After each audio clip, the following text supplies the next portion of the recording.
이제 토론으로 들어가겠습니다. 한국언론진흥재단의 박아란 선임연구위원님과 뉴스톱 김준일 대표님이 각각 10분씩 패널 토론을 진행하겠습니다. 네, 그럼 김준일 대표님, 박아란 박사님부터 먼저 패널 토론 준비 부탁드리겠습니다. 안녕하십니까. 박아란입니다.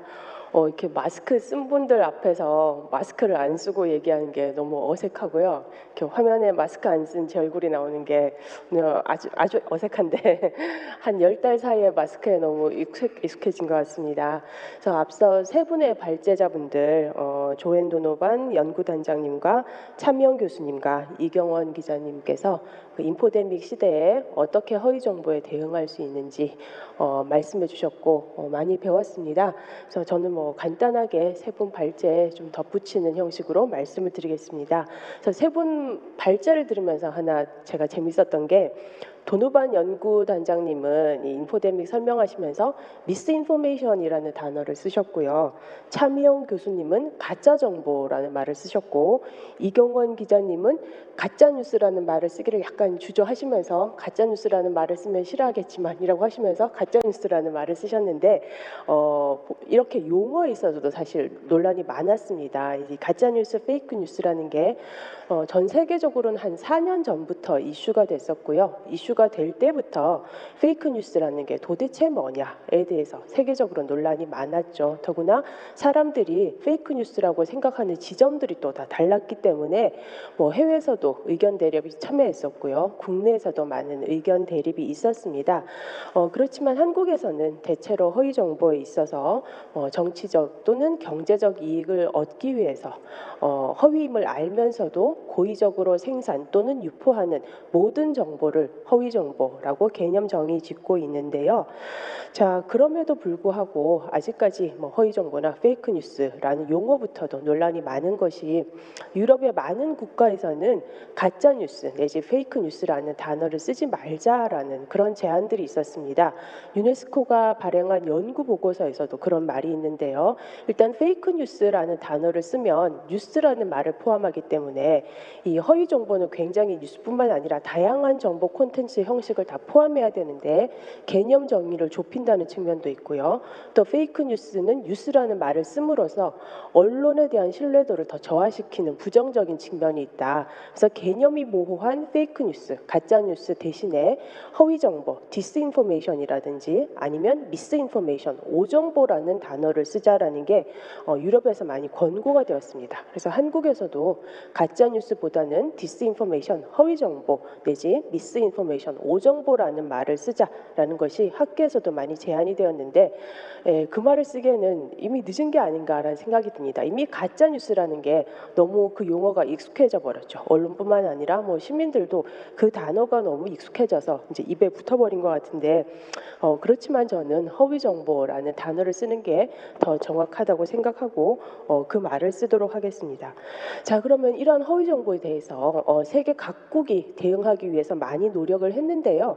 아직까지 아주 효과적인 특별한 대응책을 발견한 나라는 없는 것 같습니다. 언론을 통해서 많이 보도돼서 아시다시피 독일에서는 그 가짜뉴스 방지법이라고 소개되었지만 사실 네트워크 시행법이죠. 그 독일의 형법상에서 금지하는 유해한 컨텐츠를 온라인에서 전달하는 것을 최대한 빨리 막기 위해서 사업자에게 강력한 책임을 만드는 그런 법안이 통과돼서 효력을 갖고 있고요.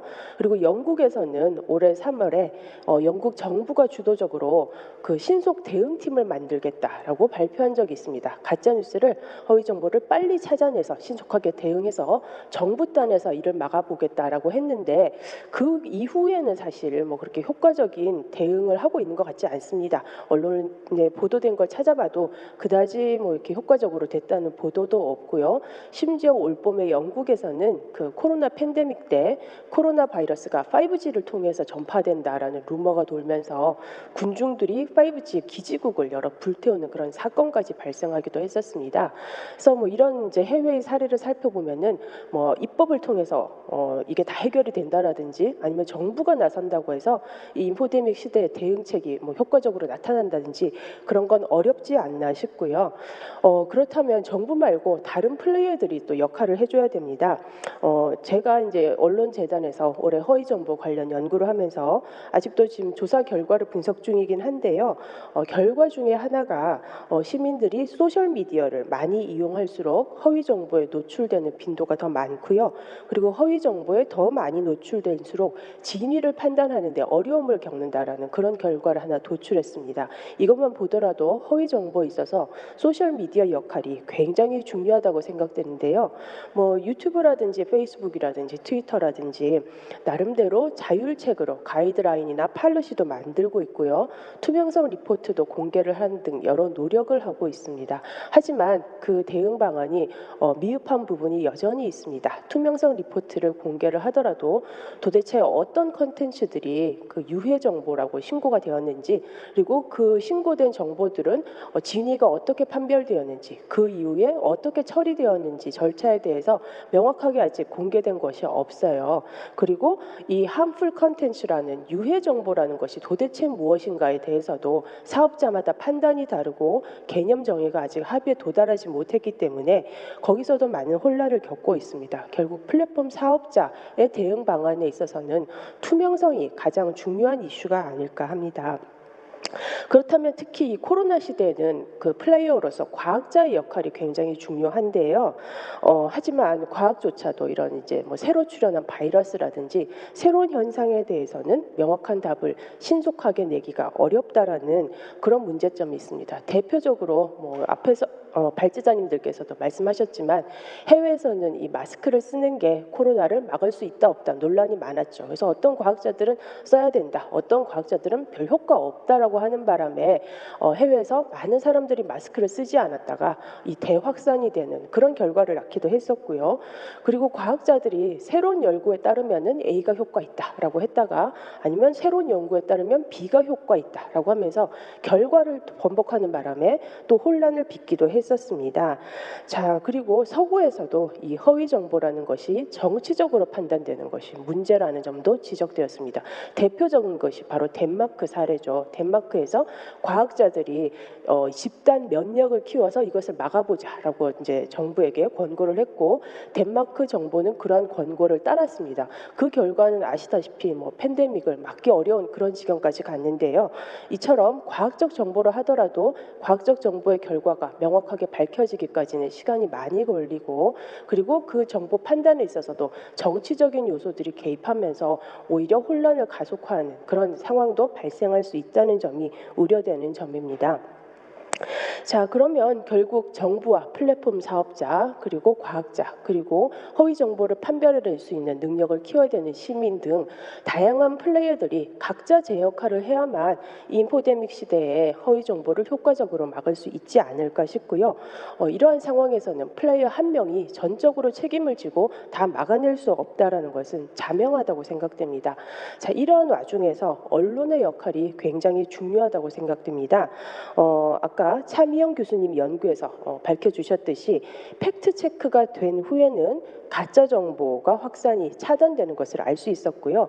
그렇기 때문에 언론이 팩트 체크를 통해서 정밀하게 검증을 하고 이것을 시민들에게 알려서 전파를 차단하는 것이 굉장히 중요하다고 생각이 됩니다.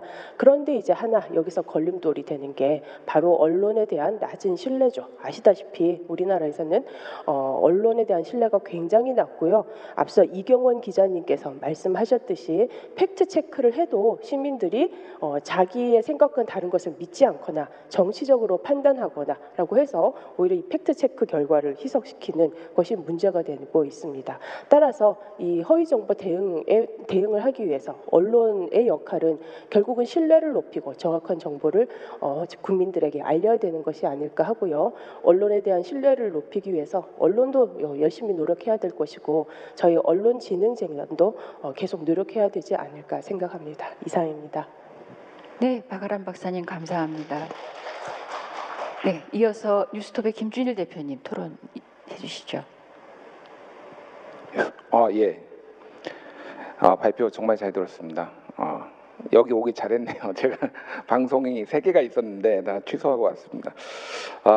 일단 조앤 도노반 교수 말씀하신 게 이제 글로벌 협업에 관련해서 얘기를 했는데 정말 중요한 문제라고 저는 생각을 했고요. 특히 이제 백신 같은 경우에는 굉장히 미국에서는 뜨거운 문제예요. 왜냐하면 이거 지난 6월 말에 그 알레르기 전염병 연구소 파우치 박사가 이제 인터뷰를 했는데 백신이 나오더라도 이제 백신이 항체가 만들어지는 게 70에서 75%라고 한다라면은 거기에서 미국인들의 지금 3분의 1은 백신을 안 맞겠다라고 하고 있거든요. 그러면은 집단 면역이 형성이 안 되면 6, 7에 42 정도니까 50% 미만이기 때문에 코로나가 종식이 안 된다라는 거예요. 그러니까 한국은 그 정도까지는 높지가 않습니다. 그렇다면 이거는 굉장히 오래된 사실은 그 이제 백신 거부 운동의 뿌리와 역사가 있는데 이들을 어떻게 설득할 것인가? 이거를 정말로 아까 전에 이거 이경원 기자님이 발표하신 그 이들을 정말 논리로 설득할 수 있을 것인가에 대한 문제들이 남는 거예요. 감정 방역이라는 말을 쓰셨는데 굉장히 저는 중요한 포인트다라고 생각을 했고요. 차미영 교수님 발표도 굉장히 인상 깊게 들었습니다. 이제 말씀하신 게 이제 공식력 있는 기관의 루머가 이제 공식력 있는 기관이 루머에 대응하는 것이 매우 중요하고 그것을 이제 팩트 체크된 결과를 어떻게 확산을 할 것인가에 대한 말씀들을 해주셨고 뭐 백신 얘기도 잠깐 뒤에 하셨지만은 그래서 박아람 박사님이 지금 말씀하셨는데 신뢰도라는 것들이 정말로 중요하다. 공신력, 신뢰도 이런 것들. 그래서 올해 한 4월 정도에 이제 뭐 글로벌 커뮤니케이션 기업인 에델만에서 조사를 했거든요. 그래서 누구 말을 이 팬데믹 상황에서 누구 말을 가장 믿느냐라고 했을 때 1위가 과학자였고요. 꼴찌가 저널리스트였습니다. 그리고 더 재밌었던 거는 뒤에서 4번째가 뉴스미디어였어요. 그래서 언론사보다도 기자 개인을 안 믿는 상황이라는 게 이게 전 세계 10개국을 대상으로 조사를 한 거기 때문에 한국도 들어갔습니다만 다 포함이 된 거예요. 그러니까 전 세계적으로 지금 저널리즘에 대한 신뢰도가 매우 낮은 상황인데 특히 팬데믹 상황에서는 더욱더 낮아지고 있다라는 것을 우리가 확인을 할 수가 있었고 그 로이터 저널리즘 연구소에서 나오는 디지털 뉴스 리포트를 보면은 전 세계 평균적인 저널리즘의 신뢰도가 매년 하락하고 있습니다. 평균을 내보면 보시면 알겠지만 거기에서 그래 올해 나왔던 보고서에서도 그 내용이 있어요. 그래서 이걸 어떻게 할 것인가. 지금 한국은 뭐 4년 연속 꼴찌를 했죠. 한국은 원래 저신뢰 사회니까 항상 뭐 이런 거 조사하면 좀 낮게 나오는 편이긴 한데 어찌 됐든 어떻게 할 것인가. 그래서 팩트 체크가 무엇인가에 대한 고민과 좀 진지한 성찰이 저는 필요하다고 보고 그 부분은 이경원 기자님이 말씀하셨는데 굉장히 저는 공감을 했습니다. 무슨 얘기냐면은 왜 팩트 체크를 해야 되지라는 저는 이제 팩트 체크를 하는 언론사에 소속돼 있고 열심히 하겠다라고 하는 사람으로서 왜 해야 되나에 대한 좀 근본적인 이제 성찰과 고민이 지금 필요하지 않나라는 거예요. 하나는 그런 거죠. 이제 일종의 치료제 백신. 허위 정보, 뭐 가짜 뉴스라는 이런 거에 대한 치료제 백신으로서 하나가 있다라고 한다면 이 기능을 한다라고 한다라면은 또 하나는 이것은 결국은 좋은 저널리즘을 위해서 좋은 저널리즘은 뭐냐면은 사회에 대한 전체적인 신뢰도를 높이기 위해서 저널리즘의 신뢰도도 높이고 사회의 어떤 뭐 이 주체들에 대한 신뢰도를 높이기 위해서 팩트 체크를 한 것이 필요하다라는 이제 생각에 도달할 수밖에 없고 그렇게 가야 된다라는 건데 지금 팩트 체크가 그렇게 효과적이냐에 대해서는 이경원 우리 기자님이 말씀하셨듯이 아닐 수도 있다라는 거예요. 근데 그 원인이 무엇이냐는 좀 더 우리가 좀 많이 짚어봐야 될 것 같아요. 예를 들면은 이번에 올해 디지털 뉴스 보고서에도 나왔듯이 한국은 전 세계에서 4번째로 가장 편향적인 뉴스를 선호합니다. 예, 터키, 멕시코, 필리핀 다음에 대한민국이고요. 전 세계에서 이 정도로 소위 말해서 좀 잘 사는 OECD 국가 중에서 잘 사는 나라 중에서 이렇게 편향적인 뉴스를 선호하는 나라가 없는 거예요. 그럼 이게 언론이 정말 편향적이어서 그런 거 이런 결과가 나온 것이냐 사람들이 아니면 정치가 이렇게 갈갈이 사람들을 지금 찢어놓고 있는 것이냐 뭐 사람들이 원래 편향돼서 그렇게 된 것이냐는 따져봐야 되겠죠. 전화의 선후 관계를 따져봐야 되겠지만은 한국에서 정말로 팩트 체크를 하고 진실을 전달하는 것이 정말로 어렵다라는 것들이 굉장히 이런 어떤 데이터나 여건으로서 이제 보여지는 거고 그게 아까 전에 이경원 그 기자님이 보여줬듯이 중국 관련해서 뭐 팩트 체크 하면은 보수 진영에서 벌떼같이 왜 친중 이런 거 하면서 왜 중국한테 이롭고 정부한테 이런 거 하려고 하냐 이런 식으로 이제 사람들이 간단 말이에요. 이게 이미 사람들은 이미 들으려고 하지 않습니다. 이런 거 어떻게 해야 될 것이냐에 대한 좀 근본적인 저는 이거를 들으면서 좀 많은 생각을 하게 됐고요. 그래서 뭐 저는 정답이 제가 뭐 내놓을 수 있는 처지도 아니고 그러는데 지금 한국의 어떤 저널리즘이나 이 미디어들이 너무 쉽게 어떤 이 사람들의 편향된 어떤 그런 뉴스의 소비 행태에 지금 올라타서 쉽게 가는 것이 아닌가 저는 그렇게 생각을 합니다. 지금 그리고 또 하나는 그 사람들이 허위 정보를 뭐 이제 코로나 국면과 관련해서 어디에서 제일 많이 접하고 있느냐고 물어봤더니 뉴스에서 제일 많이 접하고 있다라고 합니다.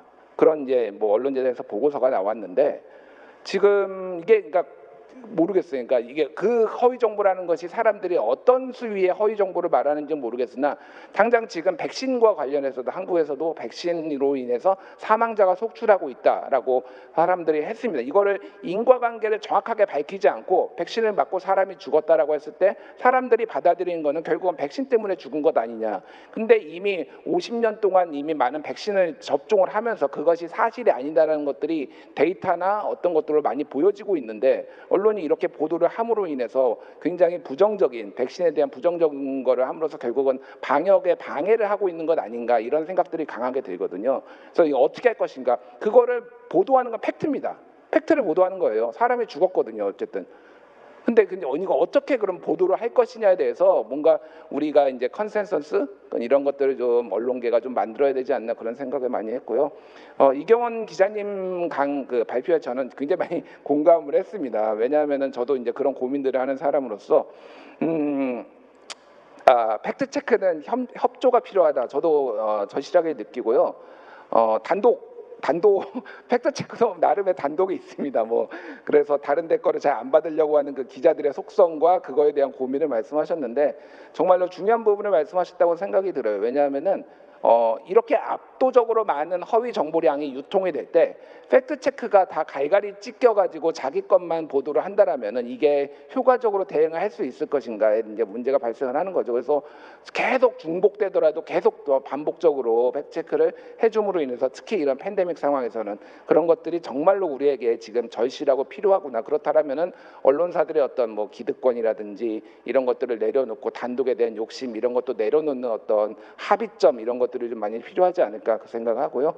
플랫폼 사업자의 얘기를 아까 전에 박아람 박사님도 잠깐 하셨는데 굉장히 중요한 문제인 것 같습니다. 왜냐하면은 아무리 이거를 잘 우리가 팩트 체크를 하더라도 이게 전달이 안 돼요. 특히 이제 네트워크 상에서는 굉장히 편향돼 있게 진보와 보수가 이미 갈려 있고 그런 것들이 많은 연구로서 되고 2016년에 뭐 트위터의 네트워크를 보면은 트럼프 진영, 트럼프 팔로워들은 굉장히 똘똘 뭉쳐 있어서 팩트 체크가 하더라도 주입도 안 되는 이제 이런 상황까지 왔단 말이에요. 그러면은 이 플랫폼 사업자들 그거를 풀기 위해서 이 편향성을 풀기 위해서 무엇을 할 것인가에 대해서 정말로 적극적으로 참여를 해야 되고 우리가 사회적 압력을 어느 정도 가하지 않으면은 저는 개인적으로 플랫폼 사업자들에서 깊은 불신을 가지고 있기 때문에 사회적 압력을 가하지 않으면은 절대 돈 되는 일은 하지 않을 그런 사람들이라고 생각을 하기 때문에 그런 것들이 좀 필요하지 않나 저는 이렇게 느꼈습니다. 감사합니다.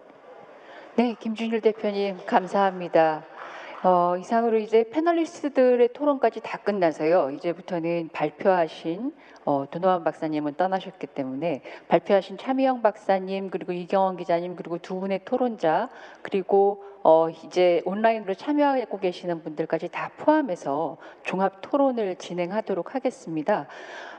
먼저 발표하신 이경원 기자님께서도 뭔가 얘기하시고 싶은 게 좀 있으실 것 같고요. 차미영 선생님도 그러실 것 같습니다. 예, 차미영 선생님부터 먼저 말씀해 주실까요? 예. 네, 오늘 패널 토론도 굉장히 잘 듣고 제 앞에 있었던 그 조한 도노반 박사님 톡도 굉장히 인상 깊었습니다. 근데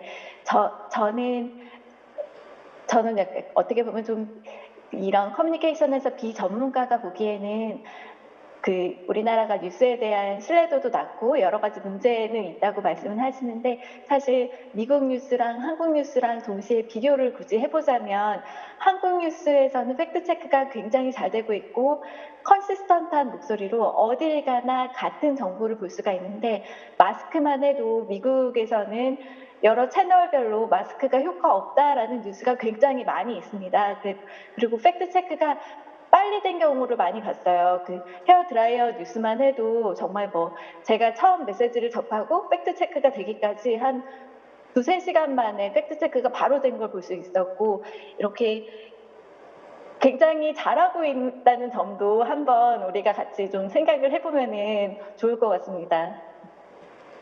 네, 이경환 기자님 네, 근데 저도 이제 김준일 대표님께서 말씀하신 부분, 언론 신뢰도 부분 이렇게 생각을 해보면, 야, 이 문제를 어떻게 풀어야 되나. 그러니까 사실 제가 감정 방역이라는 표현, 감정의 위기라는 표현을 썼는데 매우 모호한 표현이잖아요.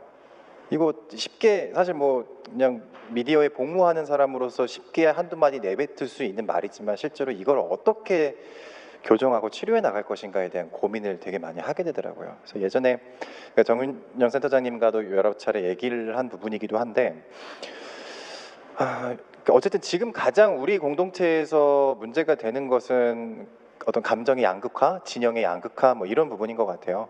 팩트 체크도 보면은 최근에 어떤 논문을 한번 보니까, 연구 논문을 보니까 팩트 체크 같은 경우도 진보 언론에서는 주로 야당에 대한 팩트 체크를 많이 하고, 보수 언론 같은 경우에는 정부와 여당에 대한 팩트 체크를 많이 한다. 그 소재 차이가 거의 뭐 1대 9, 9대 1 거의 그 정도 되더라고요. 그럼 이런 문제를 어떻게 해결하면 될까? 일단은 언론사들끼리의 어떤 공론장이 만들어져야지 되지 않을까 싶어요. 그러니까 제가 생각한 예를 들면은, 전 선거 때가 되면은 한겨레와 조선일보가 공동 팩트 체크를 하는 게 되게 이상적인 형태라고 생각을 해요. 그러니까 정치인의 발언에 대해서. 그러면 이게 사실 수용자 입장에서는 어느 정도 객관성에 대한 어떤 담보를 할 수도 있고, 또 어느 정도 신뢰감을 갖을 수도 있지 않을까, 뭐 이런 식의 생각도 하게 해도 되는데, 과연 이런 문제들을 어떻게 극복하실 것인가 여전히 많은 고민을 안게 되고, 그래서 이 자리에서 좀 많이 도움을 좀 주십시오. 현역에 복무하는 사람으로서 이렇게 도움을 받아야 조금이라도 기사가 나아지지 않을까 싶습니다. 네. 지금 일단 이 토론자분들 아직 뭐 다른 얘기 준비하실 게 없다면 들어와 있는 질문들이 좀 있어서요. 우선 좀 드리겠습니다. 차미영 선생님, 그 진짜 정보와 가짜 정보의 전파 패턴이 다르다면 이를 활용해서 자동으로 가짜 정보를 필터링할 수도 있는 것인가라는 질문이 들어와 있습니다. 말씀해 주실까요? 네, 굉장히 중요한 질문이고요. 그 진짜 정보와 가짜 정보의 마지막 최종 판단은 알고리즘이 하지 않고 팩트 체커가 분명히 하고 있습니다. 그런데 이런 알고리즘이 하는 역할은 하루하루 나오는 정보가 너무 많기 때문에 그 정보 중에서 어떤 것을 먼저 선별해서 팩트 체크할지를 걸러주는 작업에서 도움이 될 거라고 모두 생각을 하고 있습니다. 그래서 만약에 가짜의 모습처럼 가짜 정보와 유사한 형태로 전파가 되고 있는 정보가 있다면, 그리고 그 정보가 나오는 반응에 따라서 굉장히 사람들이 많이 호응 자체가, 정보가 많이 퍼지긴 했지만 다들 호응 자체가 웃기다 혹은 뭐 이거 별로 믿음직스럽지 않다 하면서 재미있어서 나르는 정보가 있을 테고, 정말 놀라워하면서 퍼지는 정보가 있을 텐데, 이런 believability까지 같이 고려해서 exposure하고 believability를 같이 합한다면 알고리즘은 이 정보를 먼저 팩트 체크 해주세요 하고 좀 추려낼 수가 있을 것 같고, 그 최종 결정은 알고리즘이 하는 것이 아니라 여전히 팩트 체커가 해야 되는 것으로 모두 이렇게 생각을 하고 있습니다.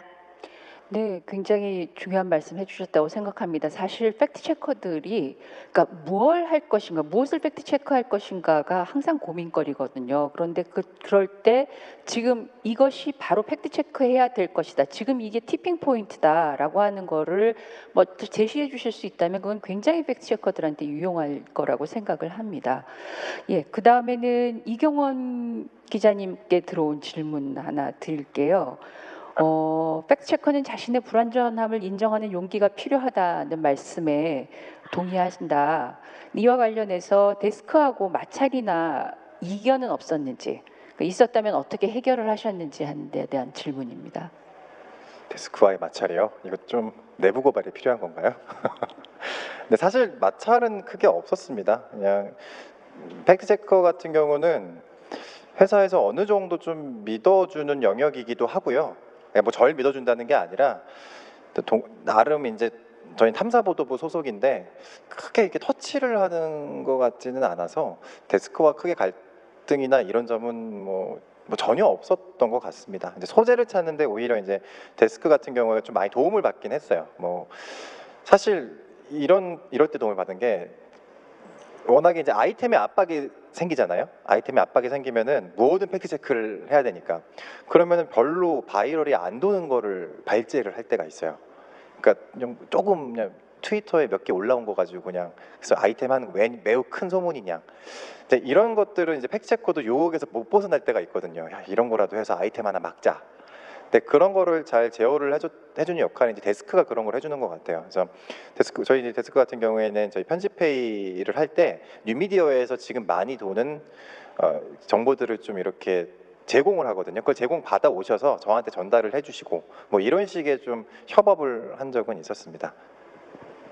네, 고맙습니다. 차미영 선생님께 다시 하나 또 질문이 있어서요. 네, 그 코비드19 루머와 관련해서 과학자들의 팩트 체크가 중요한데 일반 시민에게 팩트 체크가 다가갈 수 있으려면 플랫폼 사업자의 협업이 중요할 것 같습니다. 실제 협업에서 가장 시급한 것 혹은 중요한 것이 무엇이라고 생각하시는지요? 네, 그러니까 저는 그 페이스북에서 데이터 사이언티스트로도 근무를 하면서 플랫폼 사업자 입장도 조금 들어볼 수가 있었는데요.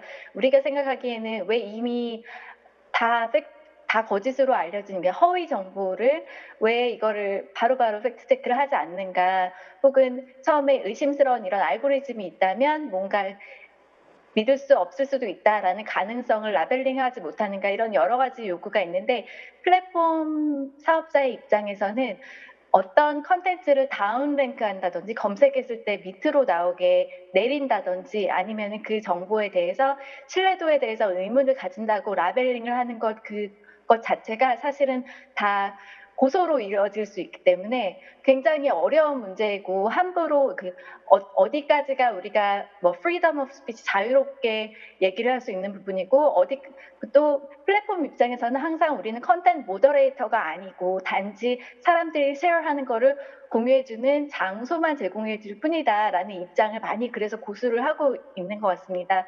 그래서 그것이 협업은 반드시 이루어져야 하는데 플랫폼 입장에서는 굉장히 조심스럽게 이제 하고 있고, 그래서 팩트 체크가 완전히 끝난 곳, 이런 정보에 대해서 특히 한정적인 주제로 하고 있어요. 예를 들면 대선이라든지 뭐 프랑스 대선에 있어서도 개인이 올리는 정보에 대해서는 팩트 체크가 전혀 이루어지지 않았지만 미국 대선이나 프랑스 대선의 과거의 경우에는 뉴스 미디어가 올리는 정보에 대해서는 팩트체크 라벨이 붙어졌던 경우가 페이스북에서 있었습니다. 그래서 한정적인 협업을 하고 있는데, 사실 이렇게 전 세계 팬데믹 있을 때는 가장 취약국이 있습니다. 정보의 취약국. 예를 들면 GDP per capita가 낮았던 그런 인프라가 약한 나라들에서 특히 더 많은 사람들이 루머를 접하고, 그뿐만 아니라 많은 사람이 루머를 더 믿는다고 리포트를 한 걸 본 적이 있습니다. 그래서 이때는 어떤 공신력 있는 기관들과 뭐 UN이라든지 WHO와 함께 플랫폼들이 같이 협업을 해서 같이 밀접하게 교류를 하는 것이 굉장히 중요할 것 같습니다.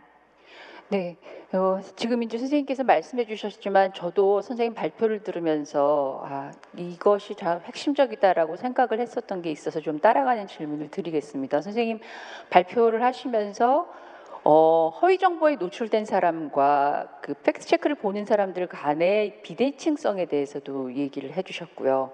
그리고 이 팩트 체크라고 하는 것들을 일단 접했을 때 이경원 기자님은 팩트 체크에 접하고도 굉장히 감정적 저항이 크다고 얘기하셨지만, 선생님은 보시기에 이 팩트 체크라고 하는 것들이 상당히 자기가 갖고 있었던 허위 정보에 대한 인식을 낮추는데, 변화시키는데 역할을 했다고 보셨는데, 그렇다면 사실 이제 이 선생님이 하셨던 것들이 굉장히 중요한 게 이 스피드의 문제가 굉장히 중요하다고 얘기를 하셨잖아요. 그런데 팩트 체크 자체는 결코 속도가 빠른 정보 생산이 아니거든요. 그 검증 과정이 더 걸리기 때문에. 그래서 선생님 보시기에 이 팩트 체크를 지금보다 더 전파하려면 어떤 방법들이 유효하다고 생각하시는지 좀 듣고 싶습니다. 네, 네. 아마 그 서로 조금 다른 결론이 났던 분야의 핵심적인 이유는 저희가 본 루머들은 정치색이 있거나 하는 건 모두 배제하고 단지 건강에 대한 직접적인 행동 변화, 뭐 바이러스에 대한 상식같이 느껴지는 그런 루머들을 봤고요. 정치에 있어서는 사실 저희와 정반대 결론이 나는 게 맞을 것 같습니다. 서로 디스컨퍼메이션 바이어스가 작용해서 나와 다른 의견이 있다면 그거는 오히려 배척하고 나의 원래 가지고 있던 생각을 더 강화시키게 되는 편향이 굉장히 많이 일어나겠죠. 그래서 일단은 건강 정보에 있어서 정치색을 배제한 정보에 있어서는 팩트 체크가 있는 것에 대해서 굉장히 효과적이라는 거를 지금 많이 보여지고 있습니다. 네. 네, 감사합니다. 이경원 기자님께도 다시 질문이 들어왔어요. 그 최근에 아까 이제 그 코로나 그 보도와 관련해서 얘기를 하시다 보니까 요 며칠 사이에는 지금 독감 백신 사망이 이슈가 되고 있잖아요. 그래서 들어온 질문이 독감 백신 사망을 보도하는 현재 언론의 방식이 자칫 백신 반대주의자들과 같은 흐름으로 이어질 우려는 없을까요? 이를 방지하기 위해서 언론은 무엇을 경계해야 할까요? 근데 사실 저는 이 질문은 이경원 기자님뿐만이 아니라 차 선생님께도 동일한 것 같아요. 그래서 두 분께 먼저 이경원 기자님 말씀을 듣고 그리고 차명 선생님 말씀도 듣도록 하겠습니다. 뭐 이 질문에 대해서는 이미 그 김준일 대표님이 아까 사례를 들어서 설명을 해주셨잖아요. 그러니까 확실히 지금 상황에서 백신 그 자체에 대해 한 불신으로 가게 될 수밖에 없는 상황에 직면해 있는 것은 사실인 것 같고, 그래서 이제 팩트체크 입장에서는 이거에 대한 관련 팩트체크를 좀 많이 할 필요가 있을 것 같아요. 그러니까 또 그거에 대한 정무적인 판단도 중요하고요. 그러니까 그 정무적인 판단이라 하면 지금 대충 어떤 식으로 백신이 소비되고 있는지 그거에 대한 약간의 정무적인 판단을 하고, 그렇다면은 이게 그거에 대한 불신이 커지고 있는 상황이라면 어떤 방향으로 이거를 좀 첨삭할 수 있는지, 그 불신을 첨삭할 수 있는 방안에 대한 좀 감정적인 영역도 일단 먼저 고민을 할 필요가 있는 것 같아요. 물론 팩트 체크는 과학이 기본이 돼야 되겠죠. 과학이 기본이 되고 팩트가 기본이어야 되겠지만, 저도 아까 제가 말씀드렸듯이 그런 감정적인 정무적인 판단, 이런 거에 대한 감각도 저는 필요하다고 봐요. 그러니까 좀 그 정도로 하고 빨리 듣겠습니다. 예, 사실 아까 말씀하셨던 대로 나는 두려워요라고 하는데 팩트 체크로 아니 그렇지 않아요. 이건 사실이 아니에요라고 하는 것으로 가지고 되게 이제 저항을 넘기가 어려운 부분이 있어서 그 감정 방역이라고 하는 게 다시 한번 이슈가 될 사안이라고 봅니다. 그 차미영 교수님께서는 이 팩트 체크와 그 백신에 대한 반응을 지금 아까 아주 흥미로운 그래프로 보여주셨잖아요. 선생님께서는 지금 이 독감 백신 사망 관련해서 우리한테 좀 시사할 바를 좀 말씀해 주시면 어떤 게 있을까요?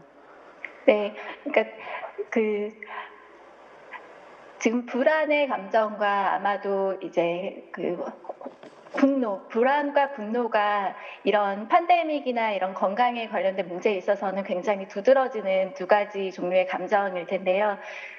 불안한 사람들은 정보를 공유하기보다는 정보를 더 검색을 더 많이 하고, 대신에 분노한 사람들은 자기가 믿는 정보에 대해서 더 많이 활발하게 전파를 하려는 성향이 있다라는 것을 기존의 이론들도 많이 있었고, 그것을 이번에 코로나19에 이제 한국에서 있었던 가짜뉴스의 전파에 있어서도 볼 수가 있었습니다. 그래서 일단은 분노와 불안의 감성을 우리가 다 지금 감정에 대한 어떤 처리를 좀 해줄 필요가 있을 것 같아요. 불안한 사람들에게는 정보를 주는 것이 더 효과적일 수 있겠지만, 분노한 사람들에게는 이렇습니다 하고 정보를 주기보다는 약간 액션을 할 수 있는 다른 지침, 지침 같은 것이 조금 더 중요할 것 같습니다. 예를 들면 저희가 그냥 연구에서 논의하는 부분이긴 하겠지만, 만약에 분노한 사람들이 있는데 만약에 뭐 선거를 하지 않다든지, 그러니까 액션과 관련된 행동들을 하지 못하게 한다면 그거는 더더욱 큰 분노로 이어질 것이고, 대신에 정보를 주는 거는 불안을 느끼는 사람들에게는 확실히 효과가 있다고 이론적으로도 많이 나와 있습니다. 네, 그 분노와 불안에 따라서의 처방책이 달라야 된다는 거는 지금의 팩트 체커들한테도 굉장히 시사하는 바가 크다고 저는 생각을 합니다. 예. 두 분 패널 토론하신 분들께서도 좀 추가적으로 더 얘기해 주실 분들이 있지 않을까 생각하는데요. 어떻습니까? 예. 예, 차미영 교수님께서 가짜뉴스 관련해서 얘기하시면서 이제 표현의 자유 얘기를 하셔서 그 부분만 조금 덧붙이자면 표현의 자유는 이제 인권, 기본적인 인권이죠. 굉장히 중요하지만 절대적인 자유는 아닙니다. 그래서 뭐 사회 안전이라든지 공익이라든지 타인의 인격권을 해치면 안 되는 한계가 있기 때문에 그래서 허위 정보나 가짜 뉴스는 규제되는 게 맞는데 이제 문제는 누가 어떻게 가짜임을 판별할 것이냐라는 거죠. 그래서 우리가 뭐 이제 살면서 많이 겪었지만 진짜인 줄 알았지만 나중에 알고 보니까 가짜라든지 가짜인 줄 알았는데 진실이라든지 이런 식으로 번복되는 경우도 많고 특히 또 어떤 뭐 한 사람이나 한 기관에게 네가 책임지고 진위를 판별하라라고 맡길 수도 없는 것이고 맡긴다는 것도 굉장히 위험하다고 생각됩니다. 그렇기 때문에 이런 진위를 판별하는 데 있어서 언론과 팩트 체커의 역할이 굉장히 중요하다고 생각이 되고요. 그렇지만 뭐 앞서 말했듯이 언론에 대한 불신으로 인해서 팩트 체크 결과가 믿어지지 않는다면 차미영 교수님 말씀하신 것처럼 프랑스에서는 언론사들이 연합해서 팩트 체크 프로젝트를 진행한 바 있습니다. 그래서 언론사들끼리 연합해서 한다라든지 아니면 언론사끼리 같은 이슈를 놓고 크로스 체크를 한다라든지 이런 다양한 방식을 활용해서 팩트 체크를 하고 이 허위 정보를 대응하는 것이 효과적이지 않을까라고 생각합니다. 네, 김준일 대표님. 예. 예. 백신 관련해서 조금 말씀드리면은, 그러니까 예전에 제가 시사인하고 뭐 이렇게 같이 의사분들하고 얘기를 한 적이 있는데, 이제 지금 이번에 코로나 관련해서 가장 큰 문제점은 이 팬데믹 상황에 대해서 굉장히 사회부적인 접근을 언론들이 하고 있었고, 이를테면은 오늘의 확진자는 몇 명이고 몇 명이 죽고 몇 위에서 몇 명이 집단 확진이 됐는데, 물론 그런 정보도 굉장히 중요하긴 하지만은 그것을 넘어서 뭔가를 적극적으로 좀 추구하려는 사건 기사 이상의 거를 추구하는 게 굉장히 부족했다라고 생각을 합니다. 그래서 제가 아까 전에 그 이제 백신 관련해서 이렇게 말씀을 드린 거는, 이게 전형적으로 사건 기자거든요. 사건 경찰서 출입하는 기자들이 몇 명 오늘 뭐 또 죽었다, 이 접근 방식이 지금 이 팬데믹 상황에서 정말로 언론이 해야 되는 것이고 맞는 방식이냐라고 봤을 때 저는 굉장히 부정적이라는 거예요. 이건 책인데 짧게 읽어드리면은 1999년에 지나 콜리타가 쓴 독감이라는 책에 나오는 건데요. 1976년에 미국에서 있었던 일입니다. 전 국민, 이제 포드 정부 때 전 국민의 독감을 실시를 하면서 그때도 똑같은 논란이 있었어요. 그래서 뉴헤이븐 보건부의 예방의학과장인 한스 H 노이만 박사가 뉴욕타임스에 기고를 했는데요. 이렇게 썼습니다. 예상대로 2억 미국인들이 독감 주사를 맞기 시작한다면 예방접종을 실시한 지 이틀 내에 2,300명이 뇌졸중을 일으키고 7,000명이 심장마비를 일으킬 것이라고 썼습니다. 왜냐고? 독감 주사가 있든 없든 통계적으로 예상되는 수치이기 때문입니다. 이미 그러니까 굉장히 오래전부터 있었던 이 논쟁을 지금 굉장히 그 좀 이렇게 맥락이나 이런 걸 없이 이렇게 전달하는 것에 대해서 좀 굉장히 지적을 하고 싶고요. 저는 또 하나 짧게 말씀드리면은 그 언론재단에서 4월달에 나왔던 그 보고서가 굉장히 흥미로웠어요. 뭐냐면은 6개국의 그 이번 코로나 관련해서 코로나 상황에서의 어떤 그 허위 정보를 어떻게 이제 이해를 했느냐라는 건데, 한국, 영국, 미국, 독일, 스페인, 아르헨티나 이 6개국이거든요. 그래서 5개를 질문을 했는데 한국이 이 6개국 중에서 가장 오답이 많았습니다. 굉장히 저는 약간 충격을 받았던 게, 한국이 굉장히 잘하고 있다라고 생각을 했거든요. 이거와 관련해서 상당히. 근데 굉장히 오답이 높았어요. 그래서 정답 평균 수가 2.72개였는데 영국이 3.77, 뭐 미국이 3.08, 미국보다 낮았다는 거에 좀 많이 충격을 받았고요. 개인적으로. 예. 이게 왜 그랬느냐, 뭐 이제 했는데, 이게 저는 이 정파적 아까 전에 잠깐 말씀드렸는데 지금 정파적으로 갈려 있는 거에 상당히 영향이 있었다. 왜 그러냐면은 보수 진영을 제가 뭐라고 하는 게 아니라 이렇게 태극기 부대에서 이런 특수한 정보들이 이를테면 마늘을 먹으면은 뭐 코로나를 이길 수 있다 뭐 이런 정보들이 상당히 많이 유통이 됐거든요. 그게 근데 이게 잘 팩트 체크가 안 되는 거예요. 그러니까 JTBC가 하더라도 JTBC가 한 게 태극기 부대한테 전달이 안 되는 사태들이 이제 벌어진다라는 거죠. 이게 가장 이 점수가 낮은 결과로 나왔다라고 저는 그렇게 분석을 했습니다.